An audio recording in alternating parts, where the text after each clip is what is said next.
네, 에너지 메가트렌드 함께하겠습니다. 오늘 에너지 케미칼 투자자문의 차홍선 대표님 모시고 이야기 나눠보도록 하겠습니다. 안녕하십니까? 네, 안녕하십니까? 한국전력이 주가가 최근에 아주 꿈틀거리는 속도가 빠릅니다. 외국인들도 지금 폭풍 매수를 하고 있고요. 실적을 뜯어보니 9년 만에 최고 분기 실적을 나타냈다고요?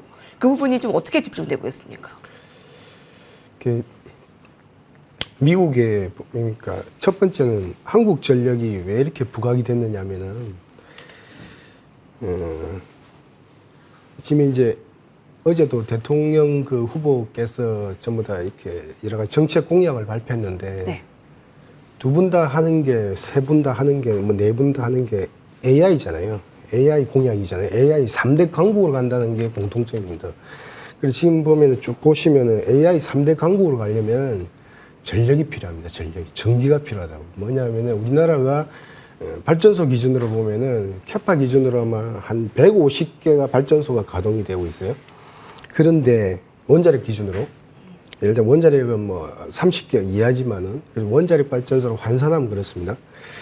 근데 이게 보면은 AI를 가게 되면은 매년 75개의 발전소가 계속 생겨 들어가요. 전 세계적으로. 그런데 그러다 보면 이제 한국전력의 중요성이 굉장히 높아지는 거죠. 왜냐하니까 거기에 75%를 담당하는 게 한국전력이고 두 번째는 그다음 민자발전소라는 거예요. 그래서 지금 현재 한국전력의 최대화되는 AI, 반도체를 위한 전기 생산을 제대로 할 수 있을까? 그러려면 어떤 일이 벌어지냐면은 한국전력이 돈을 벌어야 돼요. 옛날하고 관리 탄력에. 네. 그러다 보니까 지금 현재 지금 현재 정부로 봤을 때는 전기요금을 3년 동안 주기적으로 인상을 했습니다. 그래서 킬로와트 아워당 170원까지 올라갔습니다. 그래도 독일이나 이런 데 비해서는 현저히 낮은 수준입니다. 그런 상태에서 지금 이제 원가가 떨어져 버렸어요. 원가가. 그리고 국제유가에 연동하는 특징이 있어요. 예, 뭐 여러 가지 LNG라든지 원자력이라든지 이런 쪽에, 그 다음 석탄이라든지 이런 쪽에 있기 때문에 신재생 에너지조차도 원자력에 연동한다 이렇게 보시면 돼요. 그러니까 유가에 연동한다 보면. 그래서 판매 가격은 높아져 있는 상태에서 원가가 떨어져 보니까 이게 이익이 예를 들면은 1분기 때 2조 5천억이 나온 겁니다. 네. 단기 순이익이. 그러면 롤링을 해보면 이제 곱하기 4분기를 해보면 이게 약 10조 원까지도 가능하다는 거예요. 그런데 자, 앵커님 이야기인데 이런 게 미국의 넥스트라 에너지라는 회사가 있습니다. 넥스트라 에너지는 매출액이 40조 원에 단기 순이익이 10조 원입니다. 자, 잘 들으세요. 40조 원에 단기 순이익이 10조 원입니다. 그런데 이게 10조 원입니다. 한국전력이 지금 얼마라고 그랬으면 한국전력이 매출액이 지금 기준으로 하면 2025년에 100조 원에 10조 원입니다. 계속 어닝이 올라가고 있어요. 그러면 10조 원 같잖아요. 그죠? 넥스트라 에너지하고. 그런데 여기가 얼마냐면은 성장 속도가 누가 더 빠를 것이냐. 제가 볼 때는 한국전력이나 미국 넥스트라 에너지나 유사할 거라고 봐요. 성장 속도는. 그다음에 순이익이 지금 이제 거의 같은 수준으로 올라왔다는 거예요. 거의 10년 만에. 그런데 중요한 건 뭐냐면은 넥스트라 에너지 시가총액 10조 원입니다. 정확하게 들으세요. 시가총액이 220조 원입니다.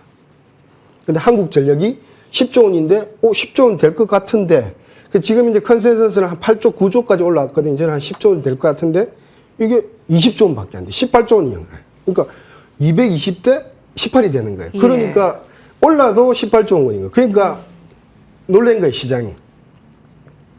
한국전력이 10조 원까지 달성 가능한데, 시가총액은 18조 원이면 PER로 2배가 안 되는 수준이거나, 그런데 AI 3대 강국으로 가려면 반드시 한국전력이 투자를 들어가 줘야 되는데, 예. 지금 돈을 벌어야 이제 차입금을 갖고 투자를 들어갈 거 아닙니까? 그래서 한국전력, 뭐 지역난방공사, 네. 뭐 검호석유화기, IPB 민자발전, 그 다음에 포스코 인터내셔널 민자발전까지 모두 다 전력이 중심이 되고 있다 이렇게 보시면 될 것 같아요. 예. 주가가 정말 이 10,000원대 후반에서 20,000원에 얼마나 지지부진했습니까? 근데 지금 이제 30,000원도 돌파할 수 있겠다 이런 전망 나오는 거죠? 어디까지 보세요? 그러니까 시가총액 기준으로 보면 이게 2016년에 이제 이렇게 시가총액이 40조 원 갔었습니다. 보시면 알겠지만 2016년에 보면은 이게 한국전력이 부채비율이 높으니까 비정상의 정상화나 이래가지고 이제 16조 원까지, 그러니까 그때 당시에 보면은 40조 원까지 갔었습니다. 그러니까 그러니까 시가총액이 40조 원 갖고 그때 당시에 순이익이 얼마 정도 되냐면 한 13.5조 원, 한 13조 원까지 갔었습니다. 그러다가 이제 전기요금을 인상 안 해주고 원가가 올라오면서 빠르게 그 비핏대로 들어가면서 주가가 많이 떨어졌는데 지금은 보면은 어떤 일이 벌어지고 있느냐면은 아까 말씀드린 대로 다시 한번 10조대로 가는데 근데 어제 대통령 후보들께서 한 거를 계속 잘 들어보면은 첫 번째 굉장히 큰 하도가 말씀드린 대로 AI 3대 강국으로 가겠다. 그러면 전력 수요가 굉장히 필요하다. 네. 한국전력이 돈을 벌어야 되는데 10조대의 이익은 계속 유지될 가능성이 제가 볼 때 높아 보인다. 오히려 예. 10조보다 더 벌게 해줘야 돼요. 한국전력. 그래야 지금 차입금이 130조 원을 차입금을 내려가면서 밸류업에서 네. 배당 수익률을 한 시장 수익률 한 7% 맞춰주면서 발전소를 더 지어줘야 되거든요. 그래야 AI 강국으로 갈 수 있다는 거예요. 그래서 이런 쪽 측면에서 보면은 제가 볼 때 18조 원보다는 방향성으로 보면 무난하게 정고점 이상은 넘어가지 정고점 않겠냐. 이상은요? 넘어가지 40조 원 이상 넘어가지 않겠냐 지금 보고 있습니다. 그런데 시장은 뭘 보냐면은 넥스트라 에너지를 보는 거예요. 같은 동급인데 왜 저기는 220조고 우리는 왜 18조밖에 안 되나 이제 그런 걸 보는. 그런데 이제 거기는 민자 발전이고 완전히 순수하고 우리는 지금 이제 정부 발전 형태를 보이고 있는데 근데 지금 정부 발전이 거의 민자 발전 형태로 보였다 이렇게 보시면 될 것 같고 그래서 말씀드린 대로 이런 한국전력, 지역난방공사, 금호석유와 포스코 인터내셔널에 들고 있는 민자 발전까지 제가 볼 때는 굉장히 크게 부각이 되고 있다고 보시면 될 것 같아요. 아, 예. 케미칼 에너지 투자전문 차홍선 대표님과 오늘 한국전력의 그러니까 에너지 업그레이드 전력망 필요 같이 살펴봤습니다. 감사합니다. 네, 대선 후보들이 이제 AI 강국에 입을 모으고 있기 때문에 한국전력의 지금 방향성은 굉장히 좀 긍정적으로 보고 있네요.